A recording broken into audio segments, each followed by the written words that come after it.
Hi guys, welcome to Northwest Connection. My name's Trell. I'm Honey. And this episode we've got none other than Richard Knox, frontman of A-Sun Amissa and head of record label Gizeh Records. I know you've got a few of his work. Indeed. So grab a beer, sit down and let's go. Hi Richard, welcome to Northwest Connection. Thanks for coming on. Hi, thanks for having us. And you're part of A-Sun Amissa? A-Sun Amissa, yeah, that's right, yeah. And we'd like to start at the beginning. How did it all start for you? The band, you mean? Yeah. This band began in 2011, I think. I'd been doing music already for, let's see, like maybe 8 years or something like that. Played in some other bands and started the record label and things sort of in the early to mid 2000s. Did a few other bits and pieces, projects with other people. And then, started that band up with a couple of pals in Leeds.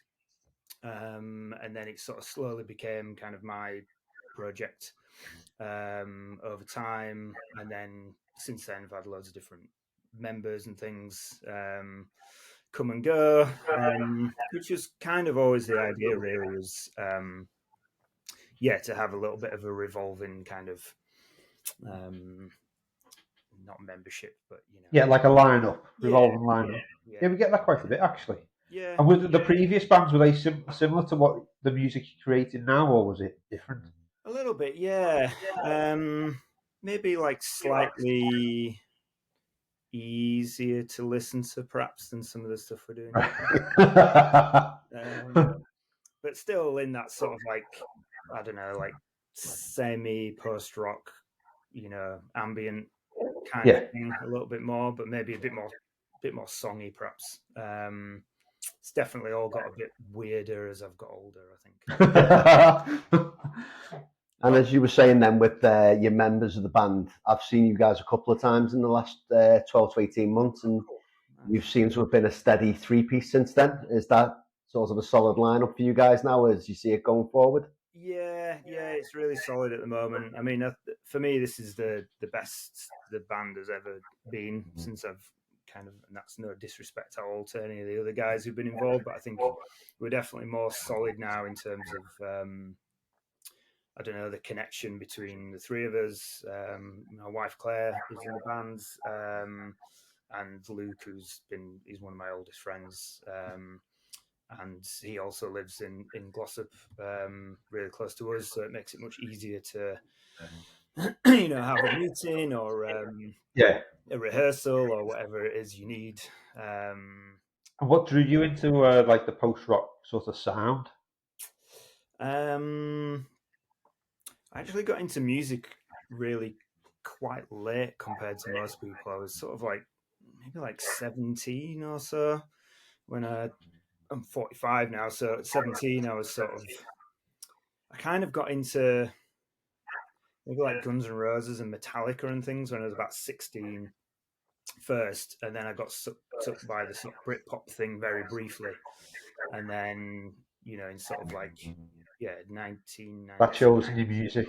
I think a lot of people, when I was 18 at the time, and all that stuff was quite powerful, I guess, back then, and it was all in the papers and on the radio and everything.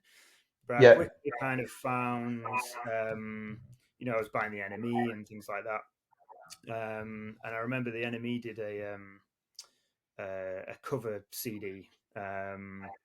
And on there was like Mogwai and Godspeed and I don't know, like Arab Strap and I don't know, like Clinic and some other kind of weird bands. And I put that on. I was like, this is it for me. And it was amazing. And then at the same time, I had a friend. I was working at HMV at the time. I had a friend there who got me really into like Flaming Lips and Mercury Rev and stuff like that. And so as soon as I discovered all this music, I was just like, this is my stuff, it's way more interesting, there's way more to go at, more emotional and these kind of things. So it was a conscious decision to go that way. I think so. Yeah. I mean, it just felt right. I mean, everyone has that when you discover, a sound or a band or whatever it is, and it's just like, yeah, this is the thing for me, and it still happens now. So, but yeah, getting into those bands, yeah, it started to sort of get more and more interested in music and understand what was going on. Working at HMV, I had access to like literally like everything going. I used to get free tickets to gigs at the Cockpit in Leeds from all the reps that came through. So got to see tons of cool bands in Leeds. So it was just a really kind of healthy time for discovery. So were you playing guitar at first, or? Not really. I mean, at school, I basically kind of sacked off school when I got to about 17 when I discovered music. And there's a few of us who got into music at the same time. So I started playing bass fairly kind of primitively, let's say, like at school. And then kind of didn't really play that much for a few years after that.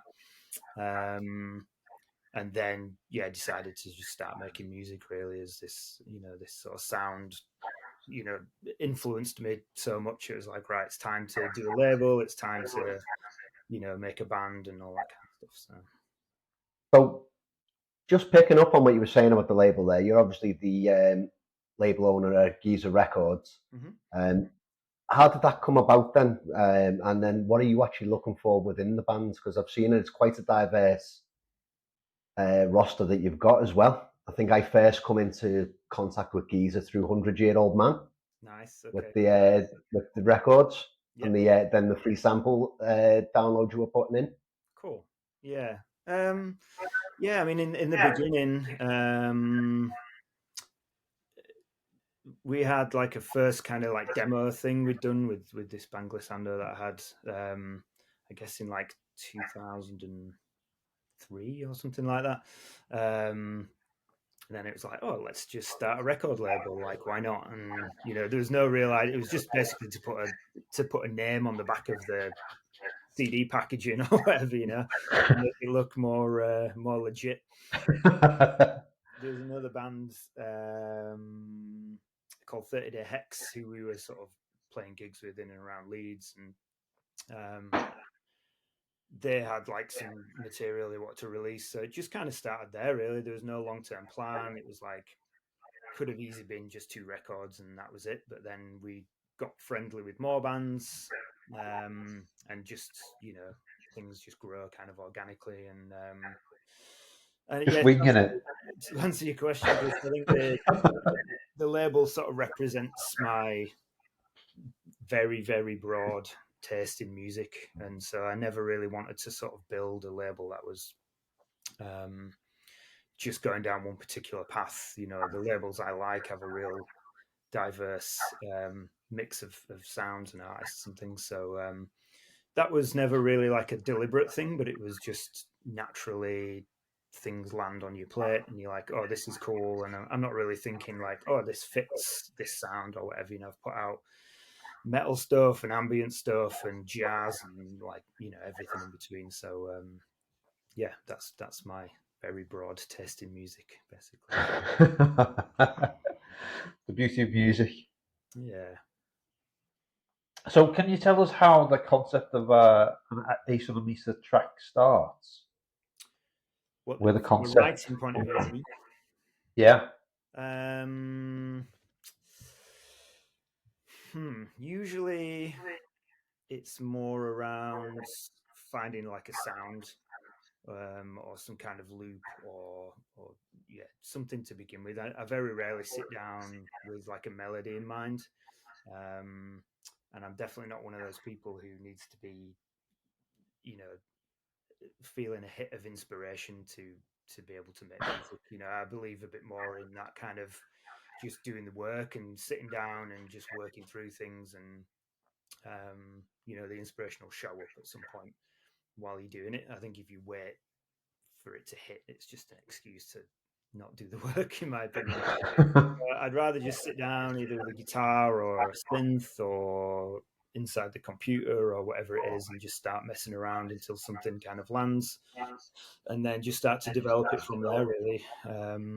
Just kind of eking out little bits of melody or other sounds, and then just start to kind of sculpt a song sort of, or a piece of music from there really. So, and then I'll pass it on to Luke, or I'll get Claire in to try some stuff, and then we just kind of push on from there really. I mean, I work quite fast, so I tend to sort of I'll map a song out for like 15 minutes or something, and I'll kind of figure out where the parts go, and maybe it can build here and drop away, and just try and sculpt a little bit of a structure, I guess, to the song, and then start to kind of fill in the gaps, really.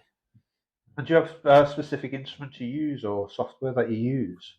Or I use Logic to record, so I've got some, really cool, like soft synth stuff in Logic where you can find some nice sounds. I've got like an insane amount of guitar pedals, so just plug it into some of those things. And then also like finding different ways of, plugging synths through your pedal board, or I don't know, like little random oscillator boxes that I've got, or, there's all sorts of different ways to kind of spark ideas. And also it depends a little bit on what we're working on. And, at the moment I'm working on like 4 different projects. So it all depends on like where they're heading sort of sound wise, as to sort of what I pick up and what I lean into really. But yeah, that's kind of how they begin, I think, anyway. So we can start with just a noise and a drone or something like that. I don't really have that. I don't carry melodies around, in my head. A lot of people, do. They've like, oh, I've got this thing and I need to get it down. I don't really have that. My head is usually full of a million other things, and so I try and structure my week in a way where I've got sort of designated time to work on music. Like today, for example, I've been working on a couple of solo pieces for a tape release that I'm doing in October. Just trying to finish them off. So I was really in this sort of zone today of I've kind of gotten finished, but they needed a bit of flavor. So I've been kind of outputting from the computer through pedal boards, through my amp, back into the computer, just to try and give it like a little bit of extra juice. So that's been my day today. So when you look at live performances, do you take a different approach for music that you play live? That's a good question. We try and keep the live stuff a little bit loose, although the last tour we've just done, we played the whole of the new album. So there was still a little bit of sort of space for maneuver in there. But we try to do new versions of the recorded stuff because we don't write in a room together. So we don't really kind of build up these songs where it's like we've all got parts to play.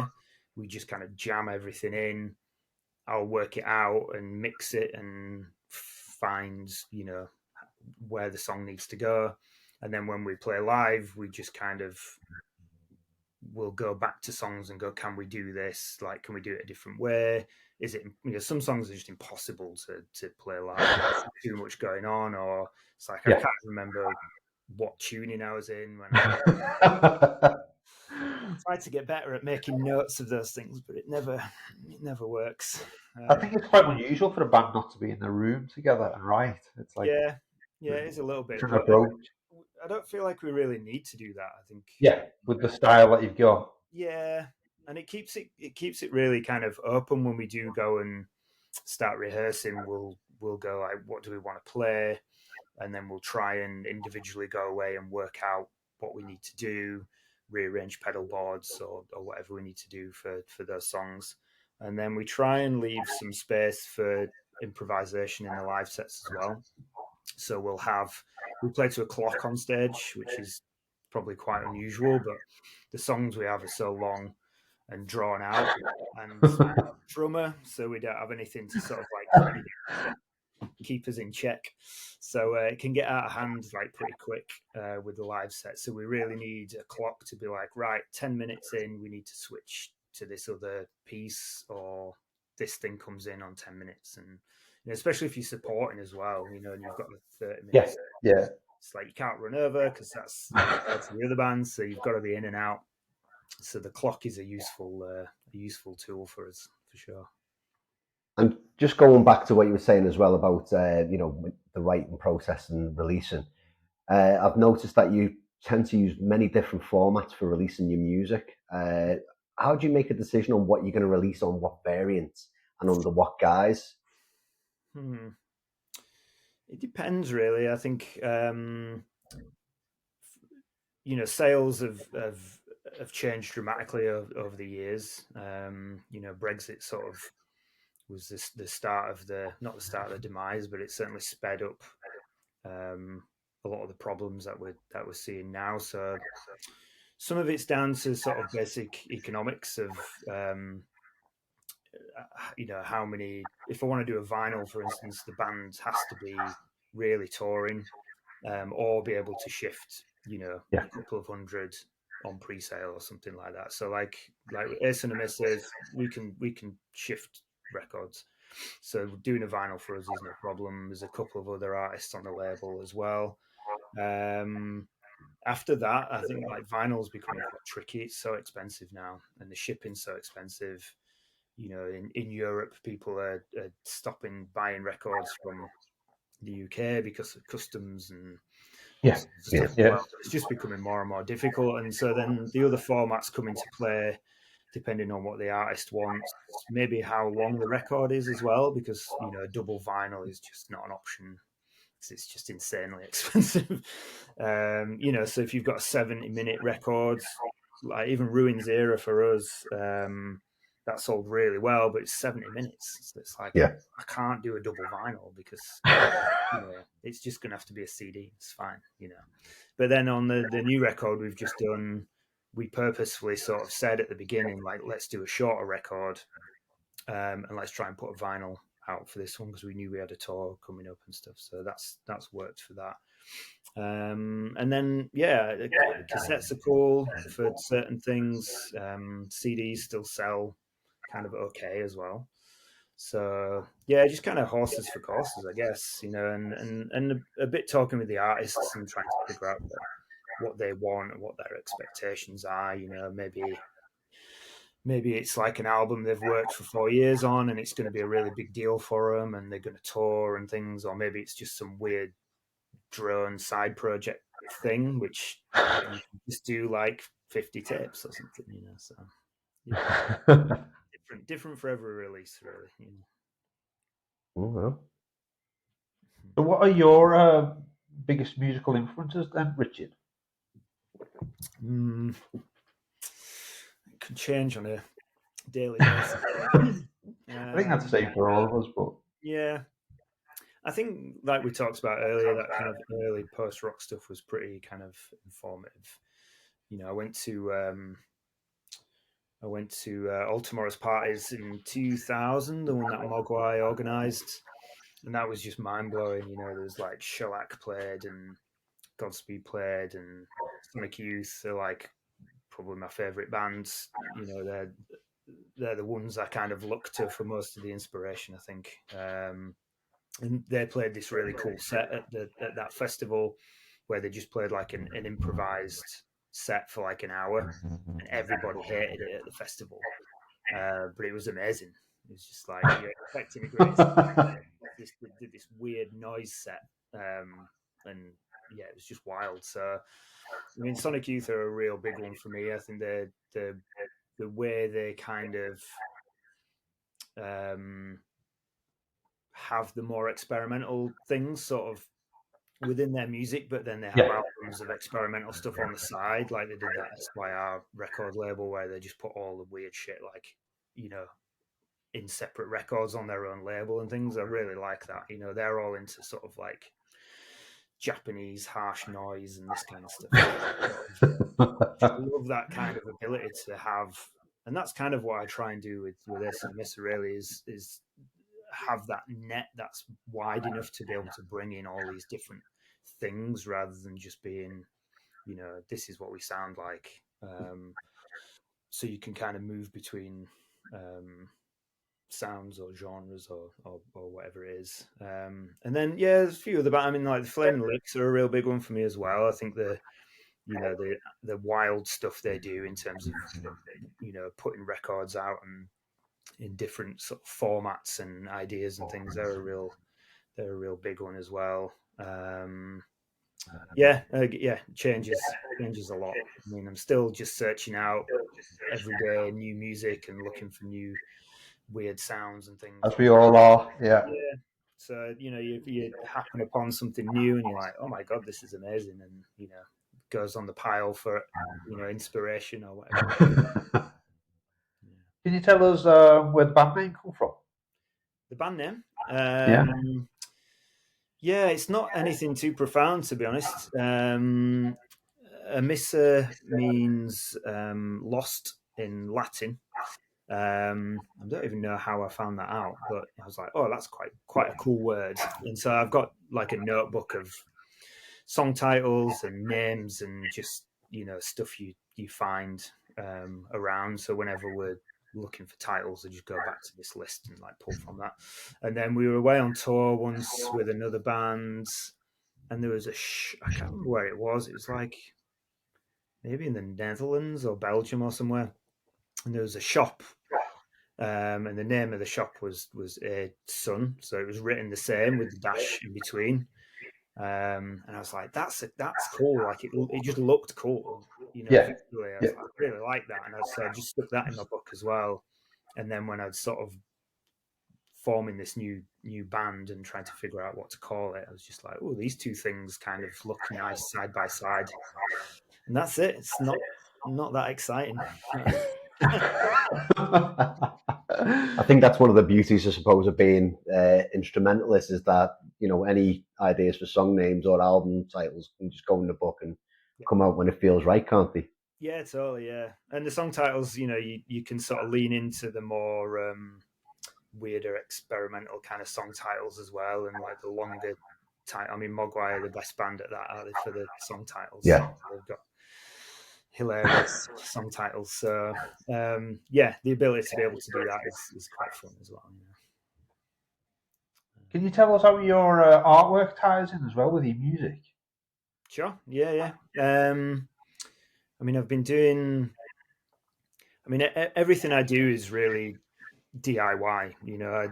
I book all the tours, put the records out, do the artwork, do the live visuals, do all the recording, mixing, like just do everything. So the artwork. Busy. Yeah, exactly. Yeah. The artwork side of it was. I've always kind of been interested in that stuff. I've always been into the visual side of records, certainly, and just art in general. So yeah, I've always just done that, and then end up getting asked by other people to do it. And then over time, just sort of slowly developed a little bit more of a practice around sort of how I create artwork, and it's become a little bit more joined up, I think, with the music. Like I try and work on the artwork alongside like a new album or something from the beginning, really thinking of ideas and doing printing and all sorts of stuff around it. So and then I do gig posters and do a lot of kind of more technical stuff around like layouts for bands and labels as well, sort of putting things into templates and whatnot as well. And I also have a print studio, so I do screen printing, so I'm printing all the record sleeves myself and things as well, and start to do a lot more of that for bands, printing vinyl sleeves and doing die cut card and all sorts of stuff as well. So that's kind of my day-to-day job, really, that side of things. You are really non-stop. Yeah, non-stop all the time. It's great. I mean, I love what I do, and it's almost like a hobby that sort of pays the bills, kind of thing. So being motivated to do that stuff is not. And it's a privilege because the world is a bit of a mess, and so being able to do this stuff is amazing. There's so many people who just don't have those opportunities. So I feel like you need to just lean into that stuff and do as much as possible while still can. Do you listen to anything other than post rock? I was thinking, do you ever just listen to, or is that your like go to sort of your sound? Do you listen to like any just indie bands or punk or? Yeah, I do. Not got time for that. I listen to music all day because when I'm in the studio, I've just got music on all day, so I get through some a lot of music and podcasts and everything else. Yeah, I do listen to some sort of post rock stuff. I've got a little bit bored of it, to be honest, over the years. I think there's still some really good stuff kicking around. I feel like there's a little bit of a revival kind of thing going on with that, as there is around shoegaze and a bunch of other stuff as well. But yeah, there's still some there's good definitely stuff.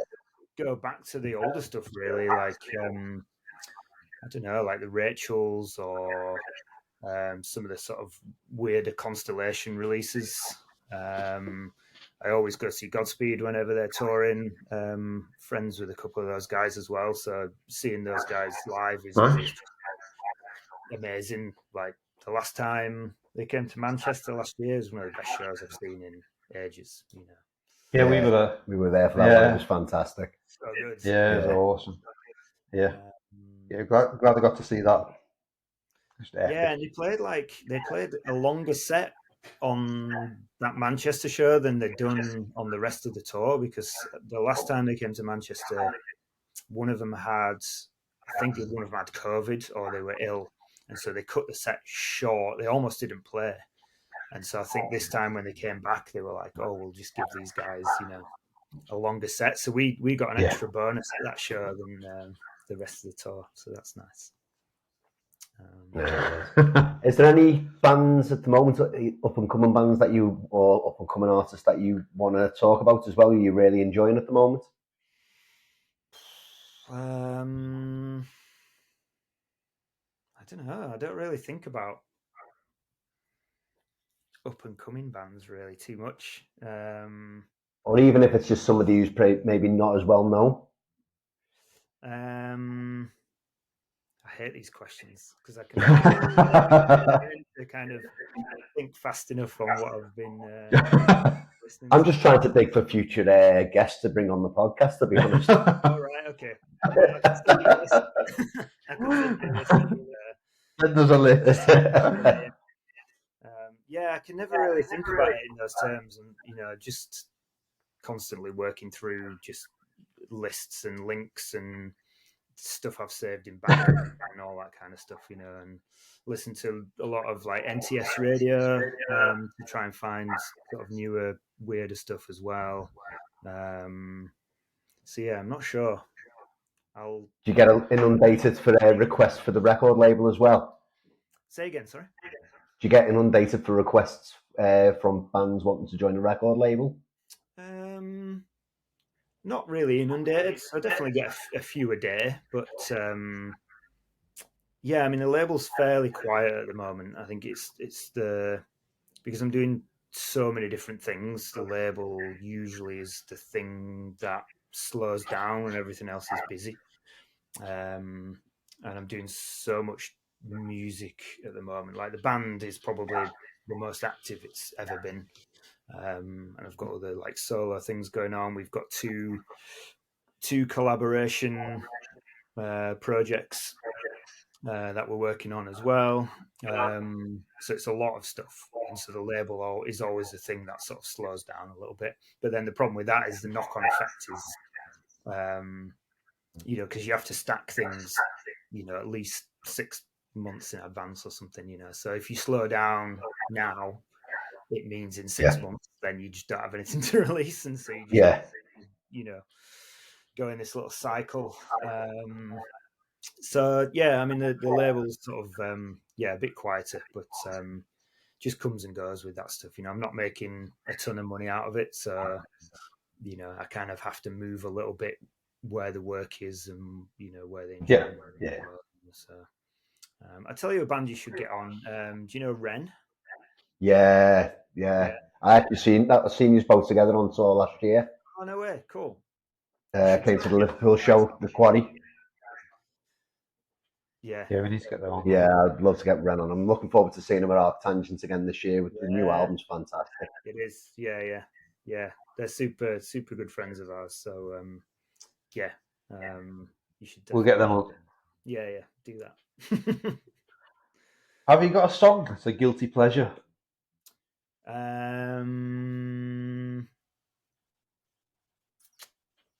Probably. We want a name.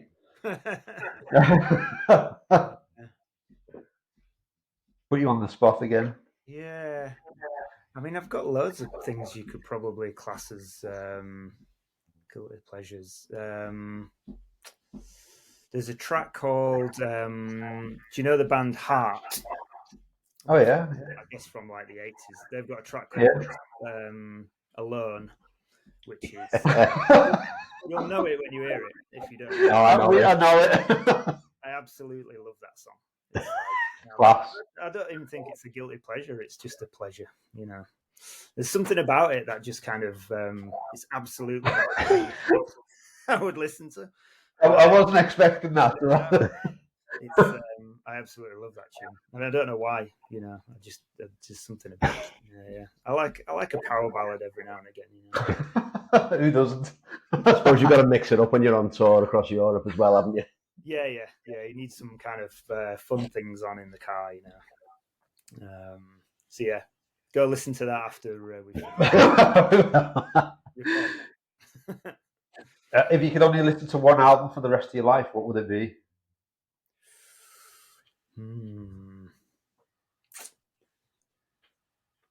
Again, probably changes from day to day. There's one album that I absolutely love that never seems to sort of change is a band called Songs of Higher, and they've got an album called Magnolia Electric Company. And it's kind of I guess almost like bluesy country sort of dark songwriting, but it's like incredible, absolutely incredible. The singer Jason Molina is just, well, I mean, he's sadly died a number of years ago, but that album's just so good.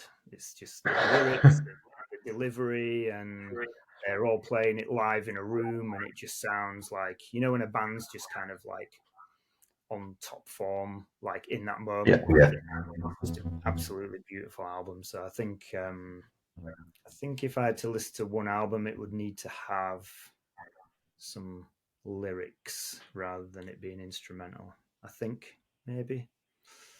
I mean, I could give you loads of them, but let's just go give you a long chat. Have you got a current song that's on repeat? Current song that's on repeat. Alone by Heart. Perfect.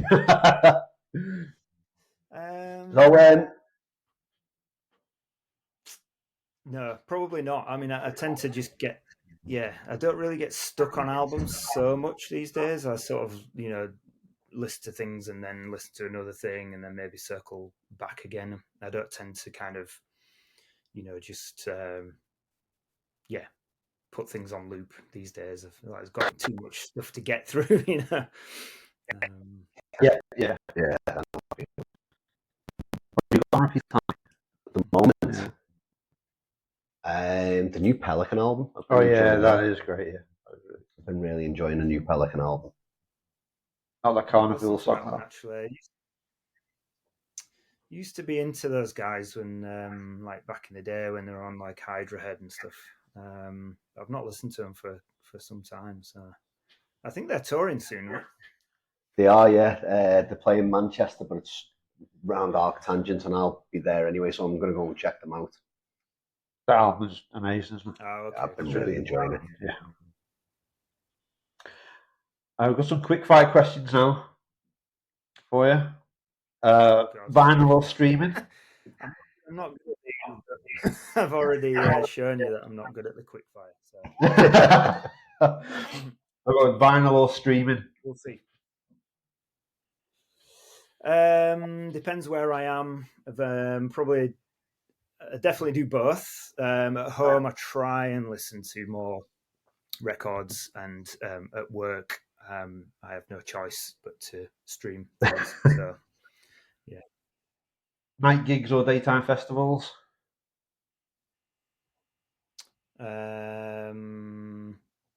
Night gigs.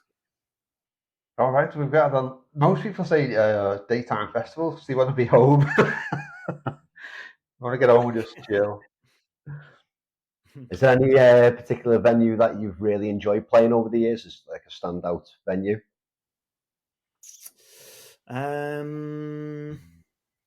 We've played a few really cool ones in Europe over the years. Let's see. I mean, we played Cafe Otto last year in London. That's I really like playing there. That place is really cool. Where else have we played? That's good. I mean, we've done loads of cool shows. Definitely in Europe, you tend to kind of wind up in some sort of like weirder spots. We played, actually, the one place we played on the last tour in Bristol at the Cube. That was awesome. That place was brilliant. The staff were super great. The venue was amazing. It's probably the best show of the last tour. So like a community kind of owned like old cinema. All right, cool. In the middle of Bristol, and they put on gigs and film nights. And it's like super cool. That was a real real highlight from last tour, actually. That one, yeah. Just before we get back to the quick fire questions, I want to ask you about the crowds in like Europe. Do they differ from over here? Do you get a different reception? It's kind of similar in some ways. Yeah, I mean, we're not a band that's sort of got, you know, like a huge following or whatever. We know we can go play in Europe to probably the same amount of people as we play to over here. Right. I think because we don't play a ton, we do get people traveling and things as well in Europe, which is always really nice. Nice. You know, the last tour we did, the tour we did last year in November, someone travelled from Vienna to Dresden to see us play. Wow, class. That's awesome. So yeah, it's quite similar, I think. Yeah, I think people buy more merch over there, I think, than they do over here. I'm not sure why that is. Maybe it's just more expensive to, you know, order it in. Yeah. So you're playing, but yeah, I mean, we've played a lot of kind of like churches and sort of weirder spaces over there, which is always fun. Yeah, it must be nice to play different venues as well. That's also a different setting. Yeah, it is, and you know the way, because I do the tour booking as well. I try and work with like small promoters and try and push us into sort of like slightly different types of venues. You know, where most bands probably couldn't play. So you know, on the last tour we played in someone's living room. We played in this tiny cafe. And we can kind of adapt the sounds live to be able to play in different places, which I think a lot of bands can't really do. But it's definitely one of our strengths where we can turn up and go like, right, what do we need to do here to kind of make this work? And I think we're really good at sort of understanding what the right thing to do is in the right place, and we can change the set list a little bit, and we can play at a lower volume, or we can, you know, we can do all sorts of different stuff, and then we can play insanely loud, you know, sort of like bone rattling shows as well if we get the kind of right PA. And yeah, I work as a sound engineer as well in Glossop where we live, so you know, I kind of understand a little bit more about, you know, what works in different venues. Quite new, which is quite useful sometimes. You know, how was the scene in Glossop? Because obviously you managed to get one of the gigs of the year, which nobody could get tickets to recently, didn't they? Yeah. With Val playing in the Globe. Yeah, I missed it because we were on tour at the time, which was a bit annoying. So yeah, I wasn't even there. But yeah, we've Glossop's great. There's a nice crew of us here, and we just decided to start putting on shows. We know enough bands and things between us. So yeah, it's going great. We've got a bunch of stuff lined up for later in the year. And yeah, just seeing what we can do really. It's a small town. Yeah. So, like a band like Thou coming here, nobody in Glossop knows who the hell Thou are.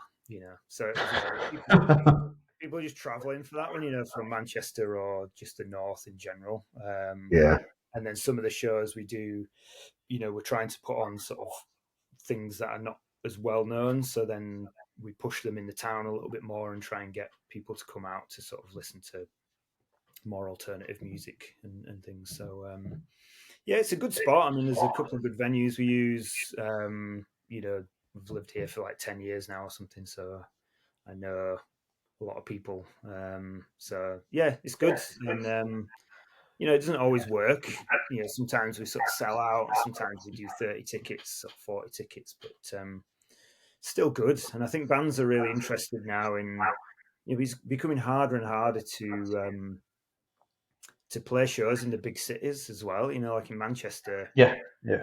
loads of small venues are gone, or they're really hard to get shows at.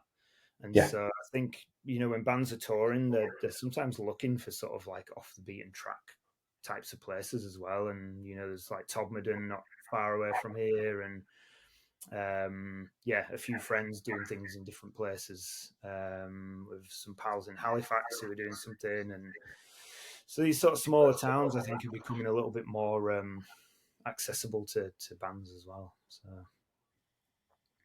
yeah. Our final question is: you're on death row. You can have a meal deal. What's included in the meal deal? Meal deal from which shop? You decide. Yeah. You can mix it up if you want. I'm one of those guys that tries to fleece the meal deals by getting all the most expensive things that I can find.